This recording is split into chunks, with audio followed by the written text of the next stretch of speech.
Well, we're here with another episode of Conversations and Connections. We're the official podcast of the Family Crisis Center of East Texas. I'm Stuart Burson, the prevention coordinator for the agency. And with me today, I think this is the most guests I've ever had on the podcast at one time. I got four folks with me today from Lufkin ISD. And I specifically, since the school year is about to get underway, I specifically wanted to revisit these folks to talk about the ACE program. So with me, I have Sheila Adams, Mary Gail McCarty, Jessica Swan, and Carla Owen, all with Lufkin ISD. And I think what I'll get y'all to do before we really start our conversation, if we could, just kind of go around the room and, if you don't mind, tell us what you do for Lufkin ISD and just kind of give us an introduction.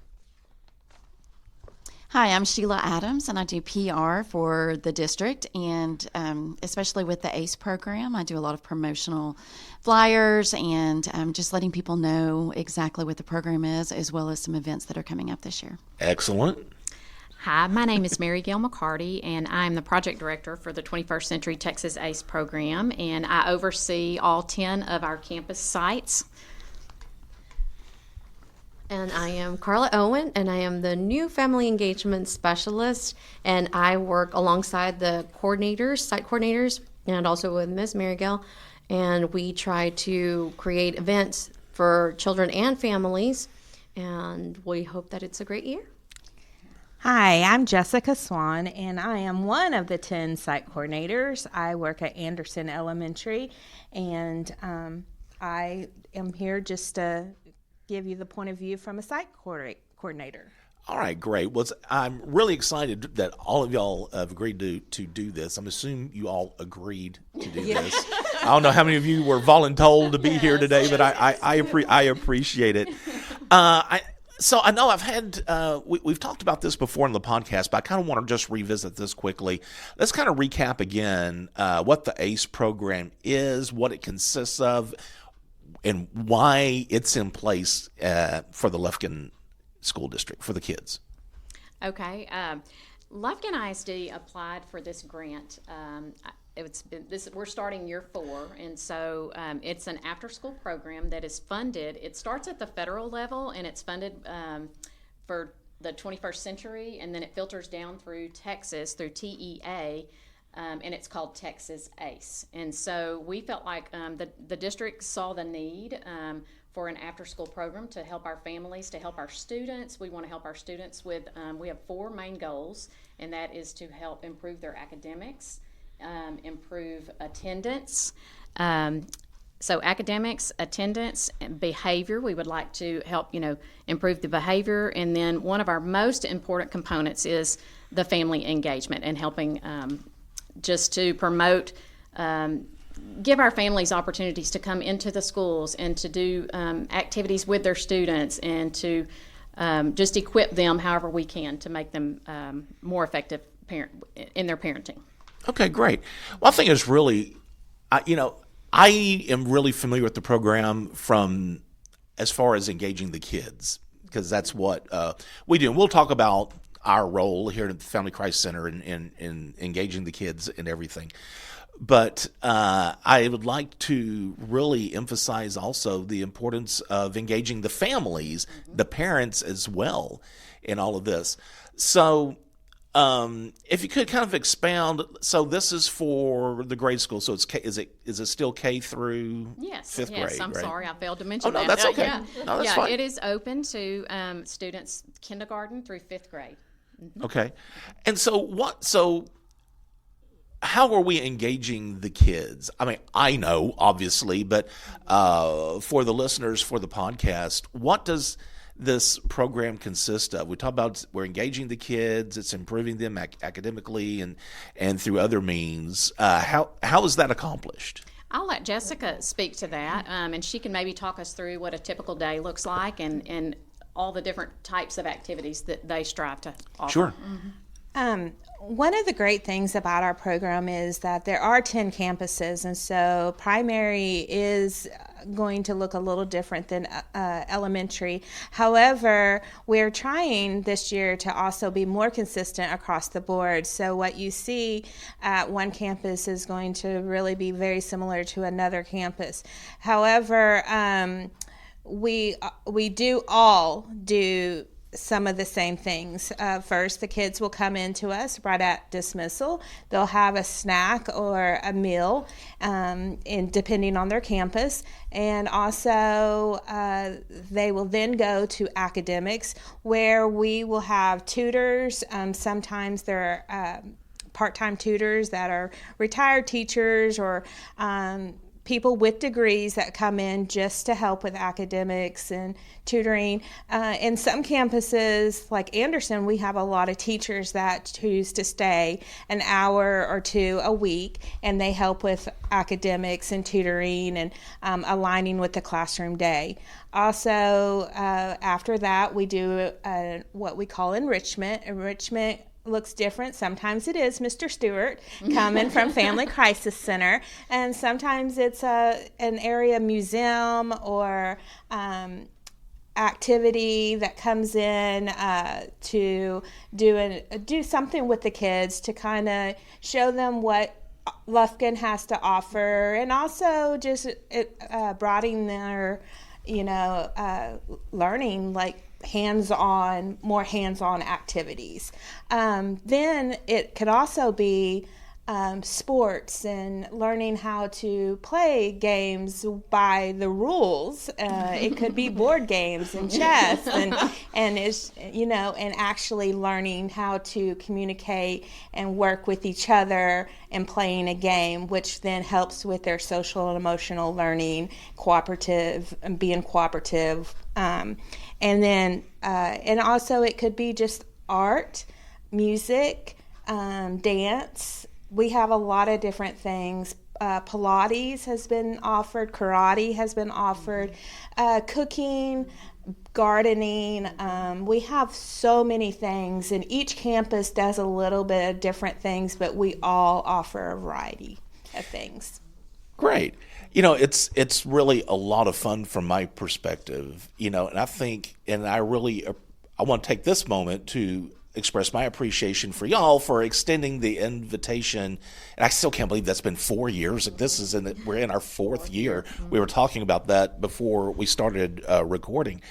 Asking us to come out and talk to these kids, because it is fun for the kids to learn archery and chess and the cultural aspect. But I think I can speak for the Family Crisis Center, it's also important for these kids to learn at this age about healthy relationships. That's what, whenever I go in, of course, we're going to talk about healthy relationships, bullying, staying safe online, because I think at that early age, they need to start learning now. Even when we talk about healthy relationships, obviously, we're really not talking about romantic relationships. But when we talk about relationships with their friends and their family, what we teach them and those principles on healthy relationships, they can carry that with them as they get older and they do start having romantic relationships. They need to know what that consists of and how to have a healthy relationship. And I really appreciate y'all as a school district allowing us to come in and talk to these kids about that, because that's just such a fundamental thing for these kids to learn at an early age, about how to conduct themselves in relationships, and things to look for and what a healthy relationship even looks like. So we are going into the fourth year of the ACE program. Has anything changed from 4 years ago to now? I mean, are we still doing the same things we always, which I'm not, and that's great if you are. I mean, and I'm not trying to be critical of that, but how has this program grown and evolved and developed over these 4 years? Right. We were having this conversation in the car on the way over here about how much more we know now. When we started this, it was all about compliance at the time. What are we doing to be compliant? We all know how grants work, and we need to make sure we're checking all the box to be compliant. And so as we have made sure that we are being compliant, then we've started looking at it just through a different lens of just trying to make each part of it, to enhance different parts of it. So we started with, I would say, as we talked about this in the car on the way here, we wanted it to be a safe place for kids to come. We want them to have a safe place. We want to provide them either a meal or a snack, and we just want it to be safe and maybe get a little homework help, and then parents pick them up and they go home. And that's how it started, and then we have just evolved each year. I would say second year, we started looking more at the social emotional learning side of it, and we started bringing in a program called Quaver, which it has lessons built in, and it's interactive, and the kids love it. And so we started looking at more of the social emotional. I would say academics is our big focus this year, but we felt like the social emotional, that has to be established before we can really bring in the academics and focus on the academics. We want to make sure that the kids, they get a well-rounded program first, and then we'll focus on those academics. But my site coordinators this summer have already met with the directors of instruction for math and reading and science and social studies to try to help us align better with the school day. So we feel like, that's a positive direction that we're headed right now. We've had a few changes in staffing along the way.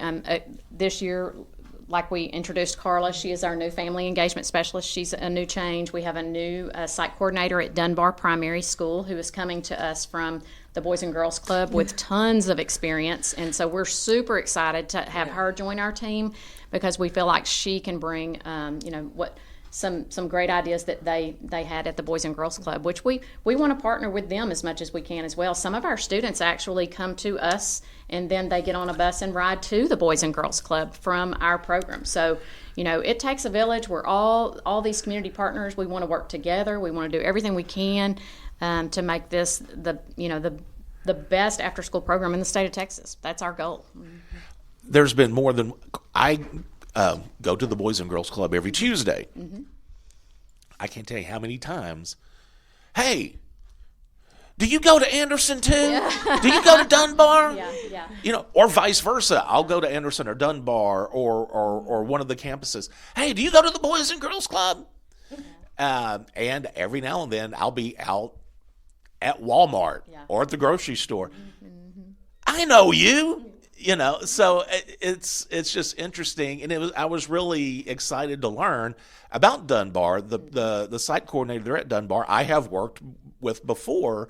Mm-hmm. Whenever you and I were, Mary Gail and I were conversing a couple of weeks ago about my schedule, and anyway, she was telling me about the new site coordinator at Dunbar, and as soon as I emailed her that schedule, I got a phone call from the site coordinator there, and it's like, oh, it's so good we're going to be working together her again.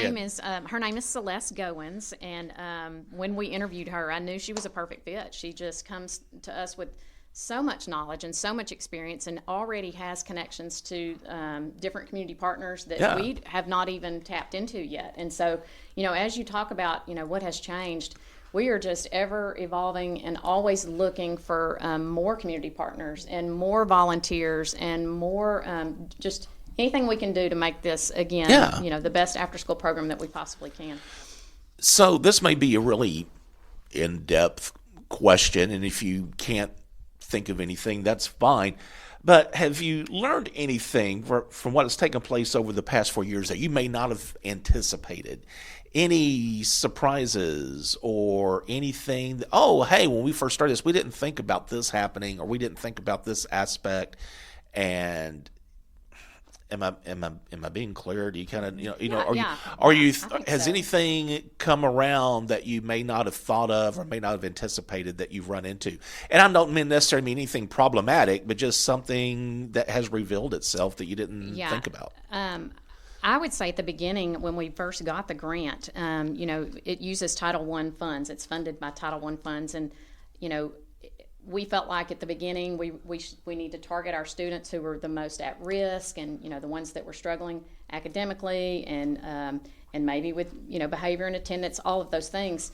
But we have discovered over these last few years that this program is great for all kids. We were discussing earlier, when COVID hit, the pandemic, every student fell behind and needs extra help. And, with the rigorous STAR testing and even students that are in the gifted and talented program, they have to show growth. Every student has to show growth, and that's how TEA measures the STAR test. And so we feel like we are here to help all students. We want every type of student to apply to join our program. We feel like every single student can benefit from this program. If I may add, Jump in, please. If I may add, I feel like the other thing that I don't think they anticipated was just even me being here, because I was a parent. And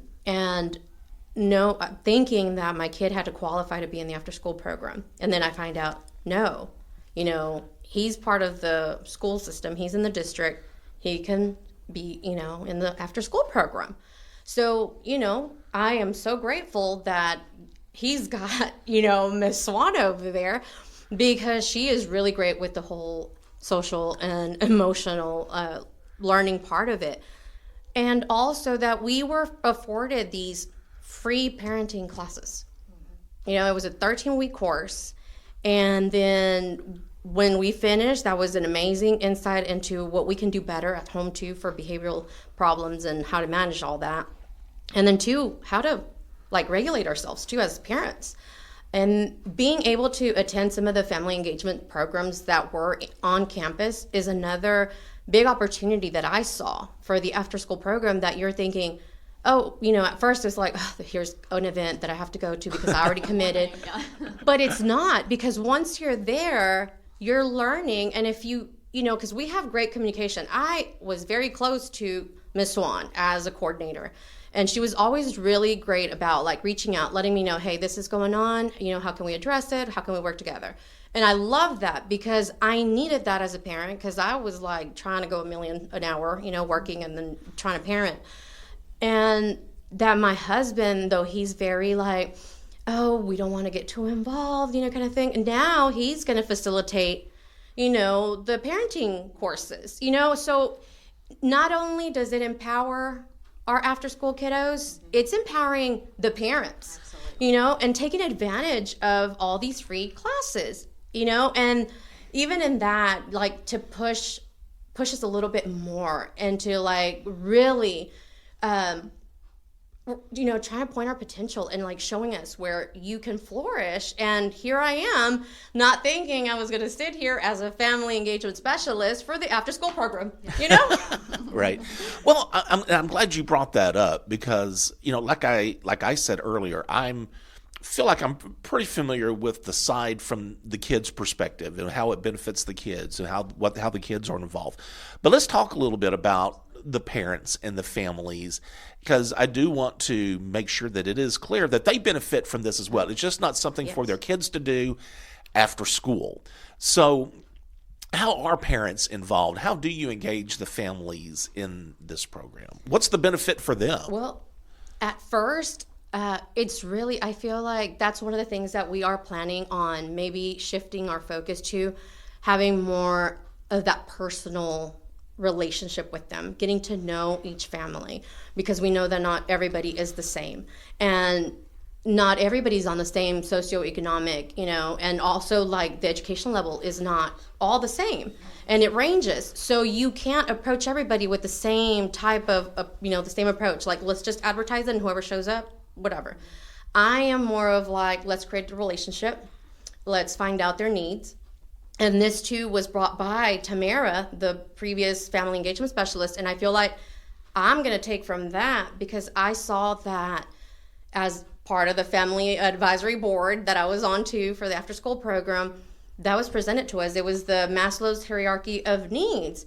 And when we went down that step, process and the needs, it was hey, I fit that one. And so, and you're looking at a panel the board of master's, doctorate's degree parents that are now having to raise their grandchildren. You're seeing people that have their bachelor's but never pursued it. And then you're also seeing newly fresh college students coming out as parents, and we have one thing in common: we're parenting. And we all feel like we have all the bases as like, oh, we know how to parent, but do we really? Because then we lose ourselves in trying to parent. And being in these meetings helped us to go down the list of needs, and we find out that we all need somebody to listen to what our needs are. Mm-hmm. And I'm going to focus that very greatly this year in trying to get to know the parents, the families, what are their needs, and then try to see where our community partners come in place. Because I feel like that's what's so great about our after school program, that we have 26 partners. We had 26 partners last year. This year already we're starting with 29. Now we have Lufkin Police Department wanting to come in and be a part of one of the parenting classes. And they want to help wherever needed. And so knowing that, and it came from one family parent engagement meeting to address these things and the need for, even Tamara to go, wow, like we really have a lot, like this is a lot that we can do, and we're hoping that with empowering parents to be better parents and also help them how to understand and how to parent at home a little better, we're hoping that that will also help the students in the schools to see, hey, mom and dad are also going to school. They're in my campus. They're taking classes. They want to be better parents for us. So our hope is that it'll empower the student and be like, hey, I can do that too. Like my parents are wanting to be better. I want to be better too. So that's where we're at with that. Okay. Yeah. Great. Do we have any, you don't have to give me exact numbers, but how many kids have y'all historically been seeing every school year through this program? Well, we have Or how many kids have taken part in it? Right. We've seen growth every single year. And we are now at, our target number for the grant is 1,195 students. And we were just shy of that. We missed it by about 60 students this year. So we just served 1,135 students this past year. And so we also have a summer program that we partner with the district as part of their summer school. And so we saw about 300 students this summer. And so we are touching a lot of students and a lot of families. Great.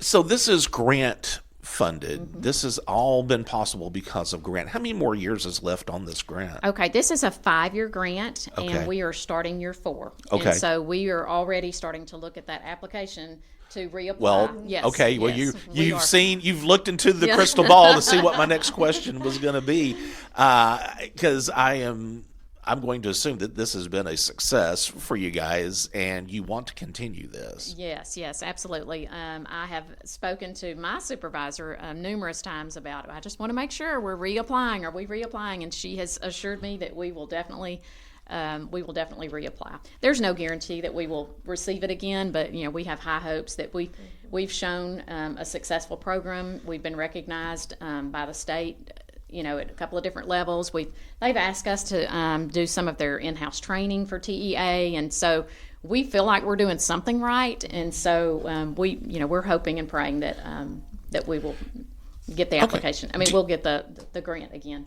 Do you have an idea about how many other school districts in the state also are participating I in this? actually know that number. You know that number. I do. Go for it. Good. There's 140. So when you Wow. think about Lufkin Okay. being among those, that's very That was impressive. a lot more than what I 140 school would districts. think. Right. Okay. That's exactly right. And I think the last time I looked at it, there were like about 780 actual centers, which would be, we have 10 at Lufkin, and so, That's right. yeah. Okay. How many community partners? Family Christ Center, of course, is a community partner. I know of some, but obviously this program is in place and probably couldn't be done without the community partners that are out here doing this. How many community partners are there active in this program that work with y'all? Last year we had 26 active, and we're starting this year already with 29 ready to go. And like I mentioned earlier, the Lufkin Police Department called us. We've got them scheduled. They're ready to roll. And like I said, they're going to be a part of our parenting course. We also have a new one that is also new to town. It's the acronym's just BCFS, and we're excited about them too, and we hope that they're successful. And I was able to get with Connections Counseling, so they're ready to roll too. They're excited about partnering. But in past, we have you guys, a Family Crisis Center on here. We heavily partner with Angelina College. And then we have the All Pro Dads. And I mean, I have a lot. We have the East Texas Museum, and then we have the Legacy Institute too, which has been a great hit with their literacy and computer literacy classes and financial solutions, stuff like that. Another big one is the East Texas Food Bank that I know our kiddos enjoy, and I enjoy whenever I was going as a parent, and DEDCOG. We have ADAC and Book Buddies of East Texas with Miss Diana Anderson. She's a sweetheart. And then the Health District, the Angelina and counties. Yeah, and so, I mean, there's a lot more. We have Goodwill. We have the Texas Forestry Museum. SFA is another one. Texas Agri-Life Extension, the Texas Forestry, Texas Wildlife, the Coalition. Then you have the more like workforce solutions and food and nutrition solutions. And then you have the other parentings that are created by the parents, which is the parent family chats or the parent cafe, the family engagement advisory board that I encourage parents to be a part of, because that's where your voice is heard. And then the other one is the Raising Highly Capable Kids, and that's the parenting class, 13-week course. Yes. Great. Before we wrap things up, is there anything that stands out, and I want to pose this to any of y'all that are here, anything stands out as a success story or anything that you have taken away from your experience with this ACE program over the past 4 years that really has made an impression with you? Either maybe a success story with a student or maybe something that you've personally experienced that's made an impact on you.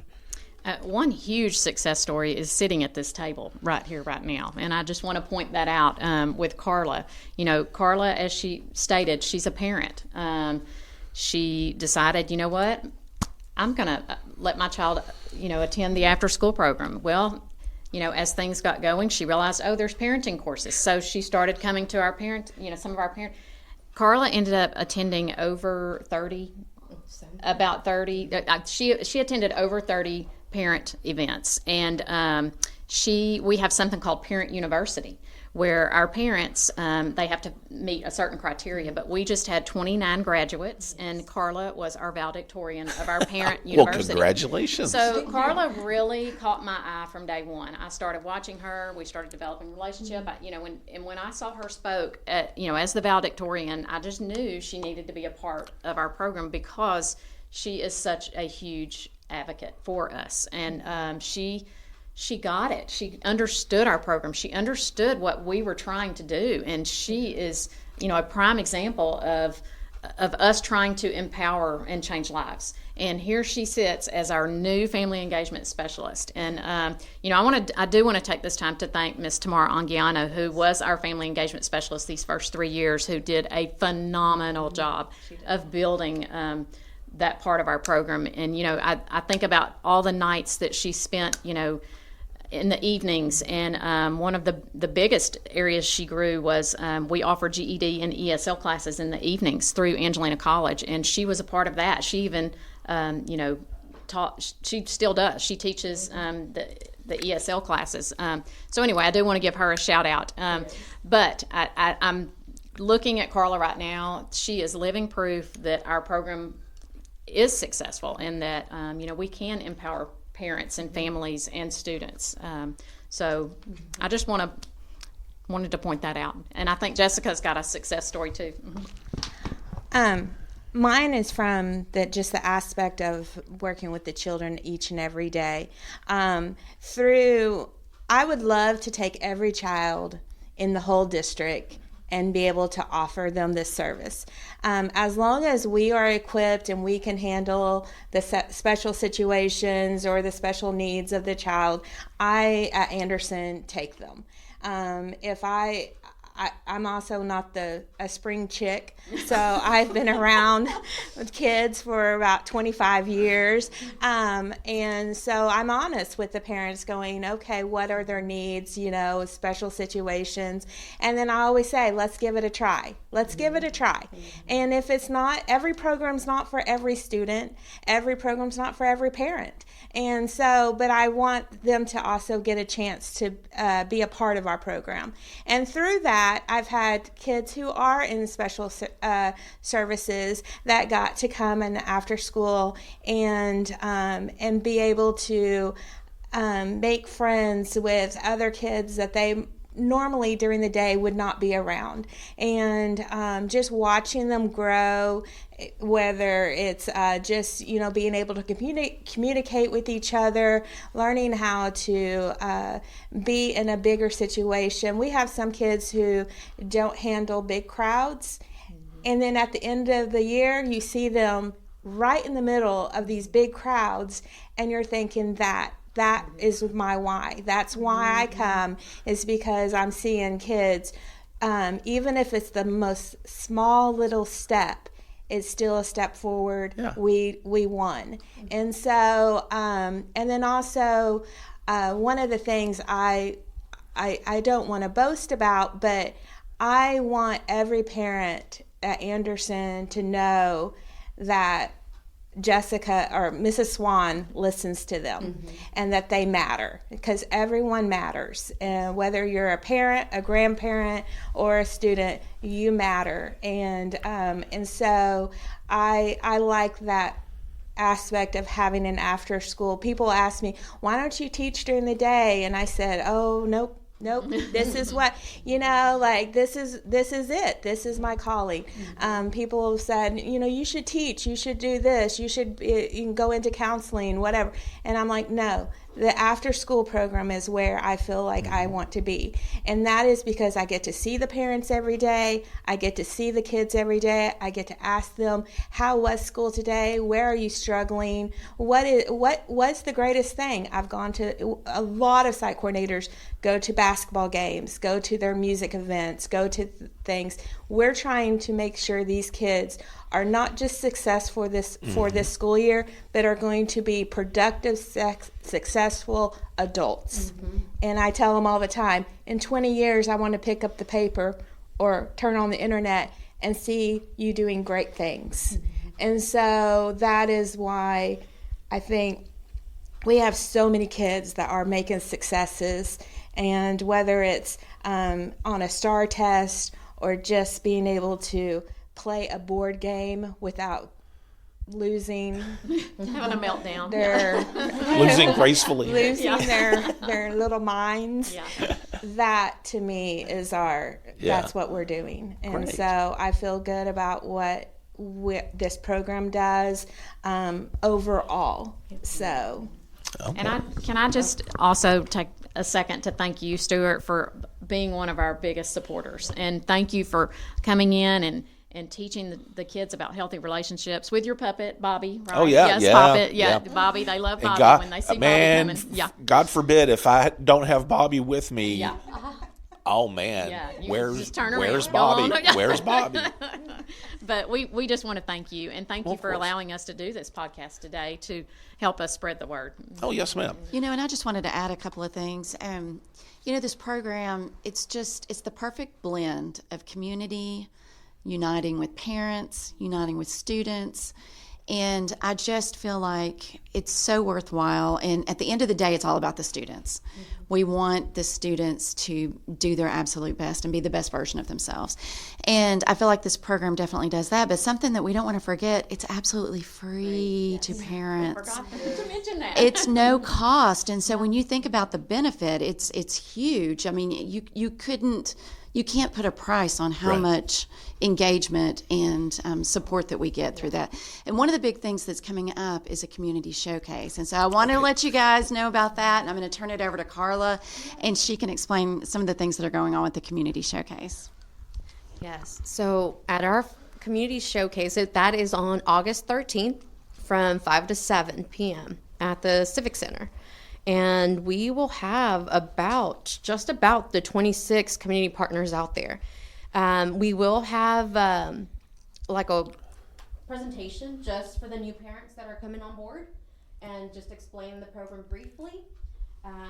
Our hope is to have some volunteers to be able to welcome the newcomers and our parents that are new to the after school program. But we will have setups, and there will also be a scavenger hunt. So that way too, it'll get you to be able to know your community partners.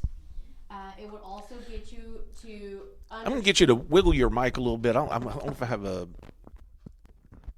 Can you hear me? Yeah, go ahead. Okay. Go ahead. I'm sorry. Go ahead. Okay, so what we're hoping is that we create relationships, and that we kind of want to make everybody comfortable. This is your community. We all are there to help each other, and also to get kids to know their site coordinators before they come in the first, or when the program starts on the 19th, at August 19th. But we also want parents to know, hey, this is here for you, and this is afforded for you. And like Sheila said, it's free, and you also get to know all the resources that are, or the community partners that will be working in the after school program. So if you ever have a question and we don't answer it at the community showcase, you can just reach out to me or, any of the site coordinators, and they will make sure to connect you with the right information and who you can, connect with. And again, all about community, all about helping each other, and all for the benefit of our children. So if a parent is listening to this and they want to get their child enrolled in the program, what do they need to do? Okay, they can go to Lufkin ISD's website, and at the very top of the website there is a tab that says After School Programs, and they can click on the After School Program tab, and there's all of the information about what we offer, and it'll have contact information for each campus. They can reach out to the site coordinator on that campus. They can pick up the phone, they can email, they can call myself or Miss Owen, but there also is a link to the actual application on there that they can fill out right there on the spot. But if they're welcome to come by the District Education Center if they want help filling out the application. We're here to help them however we can. Okay, great. All right. Sheila Adams, Mary Gail McCarty, Jessica Swan, and Carla Owen, all with Lufkin ISD, talking about the ACE after school program that's about to start its 4th year. And the start date. We forgot the start date. Yes. We will actually start a week earlier this year for the parents. We listened to our parents, and they were telling us we need you guys to start earlier. And so we will be starting the actual program on August the 19th. Okay, great. And if you have a child that's a bus rider, you will have to call transportation and set that up with transportation because just because they ride the bus now doesn't mean they'll automatically get to ride the bus. They have to call transportation to make those arrangements. Right, great. All right. I appreciate it. Thank y'all all so much. I'm looking forward to another year working with y'all with talking to the kids about healthy relationships and all those good things here at Lufkin ISD. Thank y'all so much. Thank you. All right. So if you have any more questions, again, about the after-school program, just go to the Lufkin ISD website and click on those links that Mary Gail was talking about. And as always, if you feel like you need the services of the Family Crisis Center, we do have our toll-free number. That's 1-800-828-7233. Also, be sure to subscribe to Conversations and Connections. You can do that via Spotify, Apple Podcasts, or pretty much any podcast service of your choice. Also, if you would like to make a donation, go to our website at FamilyCrisisCenterOfEastTexas.com. There at the bottom left, you'll see a donate button. Click on that if you'd like to make a monetary donation to help survivors of relationship violence. Remember, be the voice, if not for you, for someone else.